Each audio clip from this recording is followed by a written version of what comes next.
माझं नाव निशा. आपण डायरेक्ट आपल्या कथेलाच सुरुवात करूयात.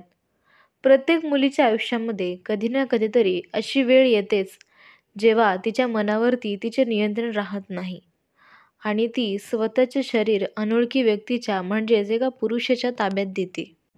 माझ्या जीवनामध्ये पण एकदा अशी घटना घडली आहे, जे की मी तुम्हाला आज सांगणार आहे. मी शाळेमध्ये असताना एका प्रयोगात भाग घेतला होता.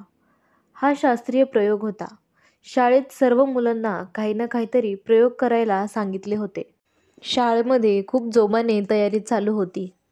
मोठा कार्यक्रम आयोजित केला होता. मी जे शास्त्रीय प्रयोगात भाग घेतला होता, त्या प्रयोगाच्या तयारीत आम्हाला आमचे सरच मदत करत होते. आमच्या सरांचे नाव नितीन सर असे होते आणि तेच आमच्या ग्रुपला मार्गदर्शन करत होते. आमच्या ग्रुपमध्ये आम्ही 5 मुली होतो. दरवेळेस दुपारी जेवण झाल्यानंतर आम्ही 5 मुली आणि नितीन सर विज्ञान प्रयोगशाळेत भेटत असे. सर खूप मनोरंजक स्वभावाचे होते. ते आमच्यासोबत खूपच मोकळ्या मनाने बोलत असे. त्यामुळे आम्हालाही त्यांच्यासोबत गप्पा मारायला काही वाटत नसे. काही दिवस असेच उलटले. रोज भेटत असल्याने सरांबरोबर आमची चांगलीच मैत्री झाली होती. विज्ञान प्रयोगशाळेत आमच्या चांगल्याच गप्पा रंगायच्या. हळूहळू आम्हाला सरांचा स्वभाव जरा बदललेला जाणवू लागला. एकदा असंच सरांनी बोलता बोलता माझ्या एका मैत्रिणीच्या खांद्यावर मागून हात ठेवला. खांद्यावर हात ठेवून तिला ते सांगत होते की तुझं काय चुकलं आहे आणि तुला हे चूक सुधारायला हवी. आणि आमच्यासोबत पण ते कधी हाताला हात लावायचे, कधी चिकटूनच बसायचे आणि अशीच मस्ती ते आमच्यासोबत करायचे. सर बाहेर गेल्यानंतर आम्हा मुलींच्या गप्पा व्हायच्या.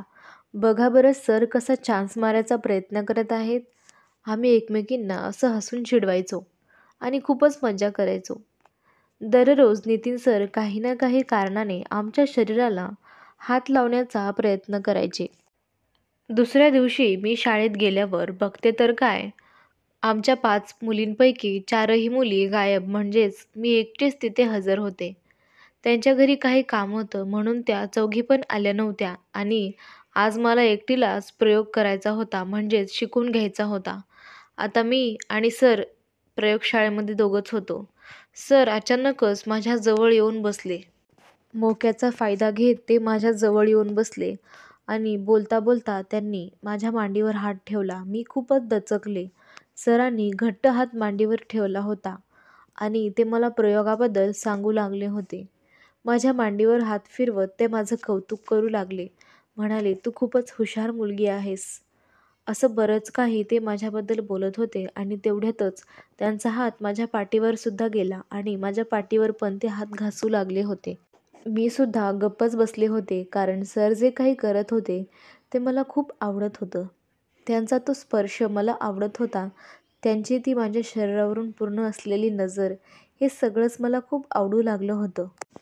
तेवढ्यात सर अचानक उठले आणि जाऊन त्यांनी प्रयोगशाळेचं दार बंद केलं.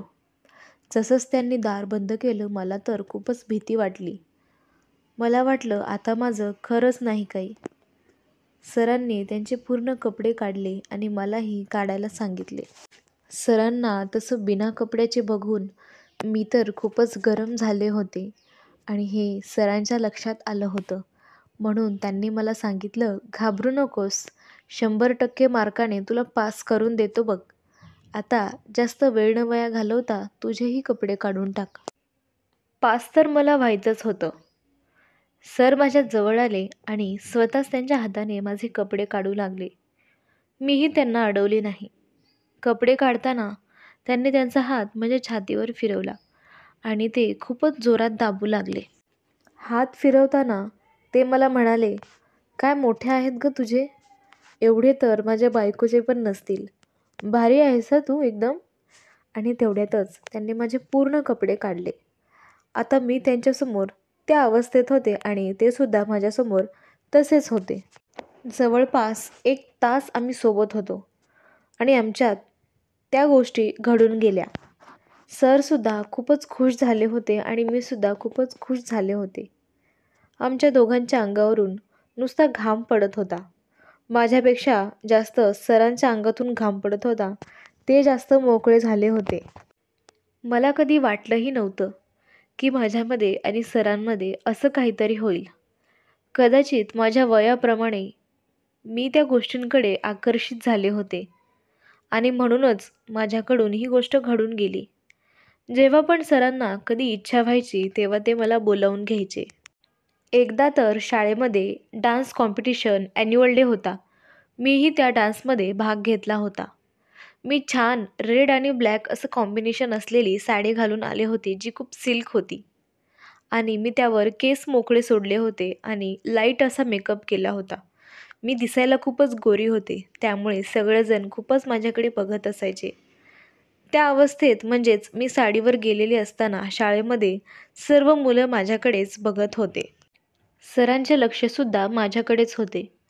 मला तसं बघून सरांना असं वाटत होतं मी कधी एकदा हिला भेटतो आणि नको त्या गोष्टी हिच्यासोबत करतो, असं त्यांना वाटलं होतं. पण त्या दिवशी मी चांगल्या मूडमध्ये होते. मला तसलं काही करायचं नव्हतं. त्यामुळे माझ्या डोक्यातही त्या गोष्टी नव्हत्या.